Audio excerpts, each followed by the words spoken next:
పడిపోయిన చోటి పైకెదగడ మెట్లను పదును పెట్టు మొదలు 10 మందిలోన నీ ప్రతిభను చూపగ పట్టుదలతో కదులు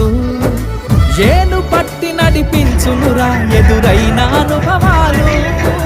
వేల ఏళ్ళు వర్ధిల్లునురా నీ విజయ జ్ఞాపకాలు రాదురా ఏ విజయం నీ కోసం నా కోసం ఎటుపోదురా నువ్వు చేసిన కష్టం ఎప్పటికైనా సొంతం కాలంతో పయనించే వాడికి కానిది ఏముంది సాధనతోనే సాధ్యమవునని సదాశయంతో సాగర ముందురా ఏ విజయం నీ కోసం